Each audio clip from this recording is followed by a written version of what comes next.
Let's continue on the second lecture of Unit 2. What are the agreement which are opposed to public policy? कौन से agreement है जो public policy के oppose है? Clear? An agreement is said to be opposed to public policy when it is harmful, damages occur to the public welfare. अगर public के कोई तकलीफ दे सके, पब्लिक को, जाहिर जनता को, लोगों को कोई तकलीफ देने वाली चीज हो, ऐसा कोई एग्रीमेंट होता है तो एग्रीमेंट पब्लिक पॉलिसी के अपोज कहा जाएगा. It is general rule that nobody should do anything which is harmful to the public. सीधी कहावत है ना कि तुम ऐसा कोई काम नहीं कर सकते जो लोगों के लिए हानिकारक है. तो नीचे 13-14 पॉइंट दिए हुए हैं, आई थिंक ज्यादा है, जो बताते हैं कि ये सब काम पब्लिक पॉलिसी के खिलाफ है, आप ये नहीं कर सकते. तो नंबर 1, अमुक पॉइंट तो बहुत ही इजी है. Agreement for trading with alien enemy, unit 1 में ही पढ़ा था. एलियन एनिमी किसको बोलते हैं? एलियन का मतलब दूसरे ग्रह नहीं, दूसरी कंट्री. एनिमी का मतलब दुश्मन नहीं होता, याद रखना. जैसे एग्जांपल, अभी हमारे चाइना के साथ हालात बराबर नहीं है, तो अभी हम इस समय, इस दौरान कोई भी कॉन्ट्रैक्ट, कोई भी व्यापार चाइना साथ नहीं कर सकते.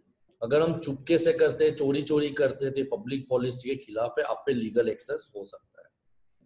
देखो, at the time of war the agreement made with any alien enemy is unlawful or illegal because such agreement are opposed to public policy. Agreement with alien enemy enter in before the war are suspended at the time of war. हाँ, मगर तुमने कोई contract China साथ किया हुआ है, agreement किया हुआ है, आज से 1 साल पहले की बात ले लो, जब हमारे इतने खराब हालात नहीं थे, तो अभी के वजह से उस समय जो कॉन्ट्रैक्ट किए, तो अभी जब तक हालात खराब है वहां तक वो कॉन्ट्रैक्ट क्या कर देंगे? सस्पेंड कर देंगे. क्लियर? यानी कोई भी हम ऐसा काम नहीं कर सकते जिसकी लॉ हमको इजाजत नहीं देता. तो पहला पॉइंट आता है trading with alien enemy. Point number 2, agreement to commit a crime, यानी किसी के साथ ऐसा एग्रीमेंट करना कि वो क्राइम करे. जैसे when consideration in an agreement is to commit a crime, the agreement is opposed to public policy. Such agreement is not enforceable by law because such agreement are void. Example, A promised to indemnify B in consideration of beating C. indemnify का मतलब तू उसको cheat कर ले, मैं तुझे पैसा दूंगा. तो चीट करना क्या है? पब्लिक पॉलिसी के खिलाफ है. क्लियर? ये तुम्हारा सेकंड पॉइंट हुआ. Third one is agreement which interfere with administration of justice. अपनी कानून व्यवस्था में इंटरफियर करना, खेद पहुंचाना, रुकावट डालना, ये सब पब्लिक पॉलिसी के खिलाफ है. If the object of an agreement is to interfere with the administration of justice, it is unlawful because it is opposed to public policy. Such agreement may be in the following terms. कुछ भी हो सकते हैं. Number 1, interfere with the court of justice. जैसे example के तौर पे बात करें, जज कोई अपना स्टेटमेंट दे देता है, तो वहां पे आरोपी या प्लेंटिफ विरोध करे, नहीं सर जज साहब आप गलत कर रहे हो, आपको सजा भुगतनी पड़ेगी, आपने गलत डिसीजन लिया. हम ऐसा नहीं बोल सकते बिकॉज वो एक पोजीशन पे बैठे हुए. तो कोर्ट ऑफ इंटरफियरेंस में हम इंटरफियर नहीं कर सकते. देखो लिखा हुआ agreement of using improper influence with जज और ऑफिसर. जैसे कोई पुलिस ऑफिसर ने आपको पकड़ा, उसकी ड्यूटी है सर आप हाथ मत लगाना मुझे, आप ऐसा नहीं बोल सकते उसको. It is public policy opposite. Number 2, agreement stifling prosecution. Stifling prosecution, जैसे एग्जांपल के कोई ना कोई कमिट कर लिया क्राइम, जैसे लिखा हुआ है कि अगर किसी ने कोई गुनाह किया है तो उसको सजा मिलेगी. तो सजा से बचाना, यानी ये वकीलों पे आ रही है कि अगर किसी ने कोई गलत काम किया है तो कोर्ट उसको सजा देगा, मगर तुम झूठ बोल के उसको सजा से बचा रहे हो, तो ये भी पब्लिक पॉलिसी के खिलाफ है। इस पे मैं डिटेल में नहीं जाऊंगा, ये आप समझ सकते हो।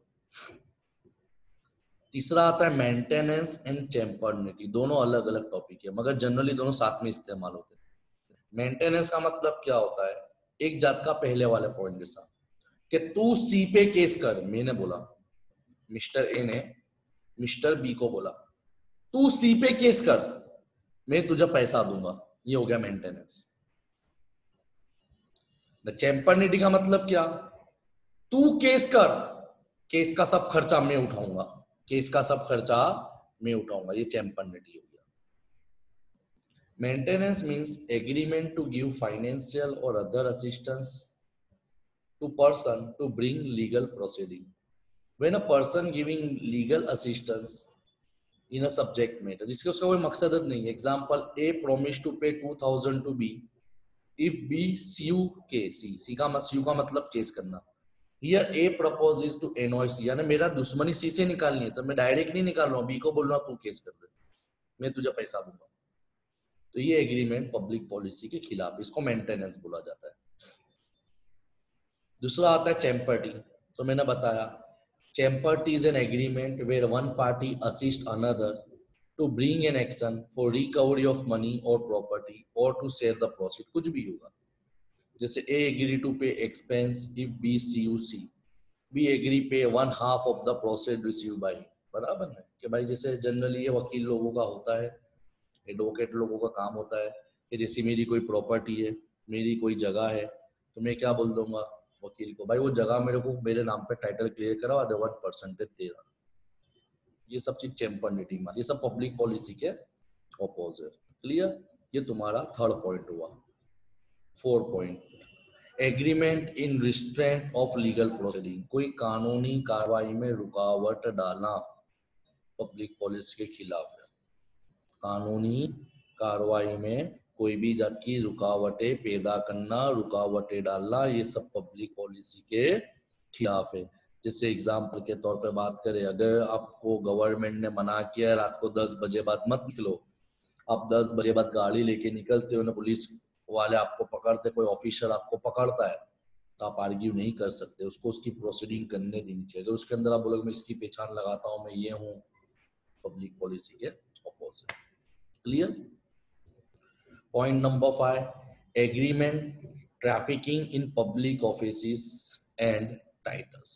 बहुत बड़ा पॉइंट है, बहुत बड़ा पॉइंट है।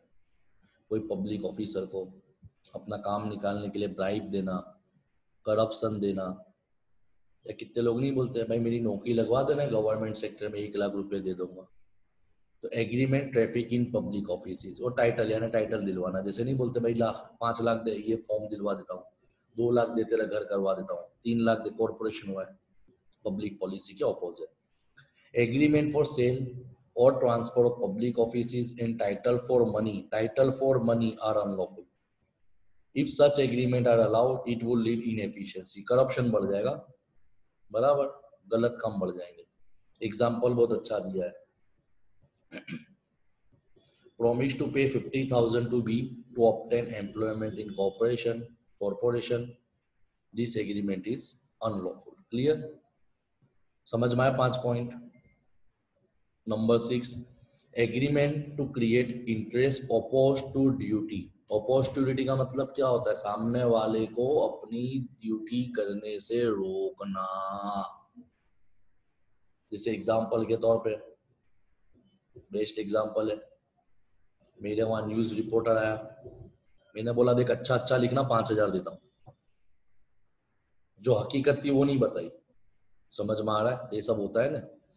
If a person agree to do something which is against his professional duty, आ गया ना, सच एग्रीमेंट इज वॉइड, जो उसकी ड्यूटी है वो कर। भाई आपका सब्जेक्ट जर्नलिज्म है तो जर्नलिज्म ने आपने जो सिखाया वो करो।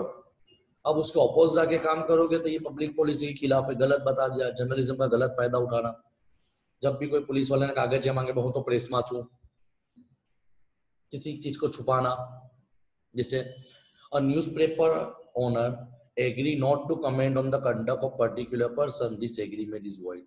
जो गलत है वो लिखना पड़ेगा, तेरी ड्यूटी है, you are news reporter. Clear, तो ये सब पब्लिक पॉलिसी के खिलाफ है। Agreement in restraint of parental right. Parental right का मतलब क्या, जो माँ बाप के अधिकार है। उसके तुम खिलाफ नहीं जा सकते। जैसे लिखा हुआ है according to law the father, बाप के पास अधिकार है। And in absence of father, अगर उसका बाप नहीं है तो उसकी माँ गार्डियन बन जाएगी।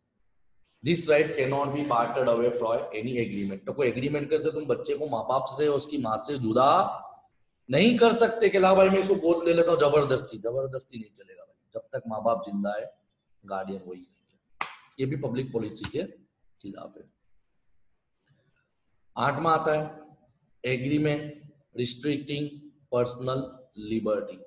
पर्सनल लिबर्टी का मतलब क्या होता है? अपनी फ्रीडम को इस्तेमाल ना करना। आपको है फ्रीडम ऑफ स्पीच, बोलने का अधिकार है, फ्रीडम ऑफ वेयर, कपड़े पहनने का अधिकार है, फ्रीडम ऑफ रिलीजन, तुमको धर्म चुनने का अधिकार है, फ्रीडम टू लिव, जीने का अधिकार है। तो देखो क्या बताया, agreement which unduly restrict the personal freedom, जो तुम्हारी आजादी को रोकता है, आर वॉइड। जैसे example, a debtor agree with money lender that without his consent he will not leave his job or borrow money और चेंज। जैसे कॉमन है, मेरे किसी को 5,000 रुपए देने हैं, तो सामने वाला ऐसा नहीं बोलेगा जब तक 5 नहीं देगा वहां तक तेरे को बड़ौदा छोड़ के नहीं जाना है, तेरे को नौकरी छोड़ के नहीं जाना है। तो भाई ये लिबर्टी है, जो फ्रीडम ऑफ राइट है उसका उल्लंघन हो रहा है। तो ये सब पॉइंट भी पब्लिक पॉलिसी के खिलाफ है।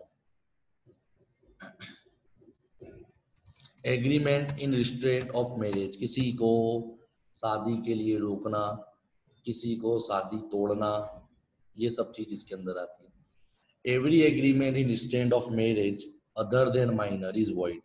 माइनर को छोड़ के तुम किसी की शादी रुकवा सकते नहीं हो।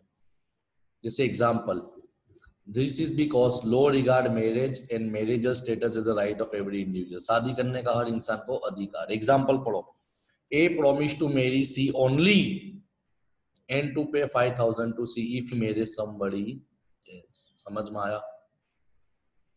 If A marry with B, C is not recovered to 5,000 from A. यानी कॉमन है, तो उससे शादी करने में हर महीने 5,000 दूंगा। ये क्या हो गया भाई? शादी करने का अधिकार है, कोई जबरदस्ती शादी नहीं करवा रहे। क्लियर? तो ये सब काम भी नहीं करवा सकते। इसी तरह मैरिज ब्रोकरेज, किसी की शादी तुड़वाना, तो उससे शादी छोड़ दे, मेरे पास आ जा, मैं 5 लाख दूंगा। भाई ये भी पब्लिक पॉलिसी के खिलाफ है। तुम किसी को जबरदस्ती नहीं कर सकते। हाँ, वो खराजी खुशी छोड़ के आती तो बराबर है, पर तुमने बोला पैसे दूंगा उससे शादी तोड़ दे, दिस इज ऑपोज। क्लियर? 9, 10 वही है। 11 नहीं पढ़ रहा है, नहीं पढ़ना 11। Point number 10, agreement to defraud creditor और रेवेन्यू अथॉरिटी। डिफ्रॉड का मतलब ऑलरेडी अब तूने पढ़ा हुआ है, किसी को इंटेंशनली चीट करने का मकसद। If the object of agreement is to defraud the creditor, it is not enforced because it is opposed to public policy. Creditor का मतलब जिसको पेमेंट करना है, तो तुमने जानबूझ के, मेरे इसको देना ही नहीं, खाली माला जाना दे, पैसे के लिए रुलाऊंगा, गलत है भाई। वो केस कर सकता है, पब्लिक पॉलिसी के अपोज है कि तुमने उसके पास से कुछ सर्विस लिए तो बदले में कुछ ना कुछ तो आपको जो एग्रीमेंट में न किया हुआ है वो आपको पेमेंट करना पड़ेगा। जैसे यहाँ पे कितने बच्चे ऐसे, मैं नाम नहीं लूंगा, जिन्होंने भी SY की 1,000 या 1,500 2,000 बाकी है, सोच लिया सर मांगते नहीं तो हमारे देना नहीं है। भाई ये गलत है, अपोज टू पब्लिक पॉलिसी है। रूल्स तो लो, इस्लाम इजाजत नहीं देता, हराम हो गया पैसा तुम्हारे पे, तो प्लीज फी पे कर दो, लास्ट ईयर की बाकी है। चलो आगे बढ़ते। Agreement in restraint of trade, जो तो ऑलरेडी पहला क्वेश्चन पढ़ चुके। किसी को profession legal, trade legal, business legal, legal धंधा करने से रोकना, ये भी पब्लिक पॉलिसी के खिलाफ है। तुम किसी को धंधा करने से नहीं रोक सकते। एग्जाम्पल मैंने पढ़ाया मीनाज भाई का, इसके पहले वाले लेक्चर में आप देख लो कि मीनाज भाई तू मेरे सामने ट्यूशन चालू नहीं करेगा, मैं तुझे 20,000 रुपए देता हूँ। तो उसको धंधा करने से रोकना है भी पब्लिक पॉलिसी के खिलाफ है। तुम्हारा टॉपिक नंबर 2 ओवर हो गया। नेक्स्ट टॉपिक में इंशाल्लाह ये ओवर करेंगे। क्लियर? ज्यादा क्वेश्चन नहीं, 8-10 पेज है।